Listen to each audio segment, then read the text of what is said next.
যে একটা টিভি আর এই যে একটা টিভি, একটা টিভি চালাইতেছে আর একটা টিভি হালায় রাখছে। এই টিভির কি মূল্য কমছে বাস্তা? টিভি আসিন হলো আমরা আমলে, আর হে বেলাইতে টিভি আসিন এই অঞ্চলের মধ্যে একটা টিভি আসিন আমার, আর একটা ব্যাটারি আসিন বাস্তা। মনে করো টিভিটা আসিন তোমার 60 ইঞ্চি, আর একটা ব্যাটারি আসিন তোমার প্রায় 12 মণ ওজন ব্যাটারিটা। বেলা কারেন্ট আসিন না, একটা কুড়িও কারেন্ট আসিন না, বাজারে একটু কারেন্ট আসিন। তখন এই ব্যাটারিটা মাথাত করে আমি চার্জ করে আনি, যখন ছাড়ছি বিশুদ্ধ বেলা দিন যখন হাতিমটা ছাইরা দিয়েছে আর সিংবারটা, এ সর্বনাশ। মনে করো 10 থেকে 12 অঞ্চলের লোক আমার উড়ান মরে যাবে। আমার উড়ানটা আসিন 1.5 থেকে 200 কাটা মারি লই।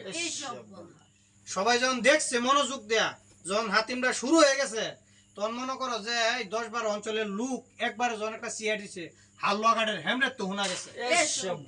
আমি হালুয়াঘাট গেছি বাজার করবো, আর হেন মানুষে কইতেছে কইলেন একটা সিয়া দিছে। কই কলে হেইবা শোনা গেছে, আমি সেটা আমার বাড়ি। কলে কি কই না হ হেরা এটা শুনে হেনতেও বেড়া নেছে টিভি দেখবার। সেই বেলা কি টিভিটাই চালাইছি আমরা। আর মনে করো টিভিটা যখন ছাইরা দিছি, তখন মানুষ জনাইছে আমার অনেক দূর দূরাভি থেকে টিভি দেখবার লাগিয়া। তখন মনে করো যে প্রায় 30 থেকে 40 বস্তা মাতাম বেরি ছিড়াই দিছি।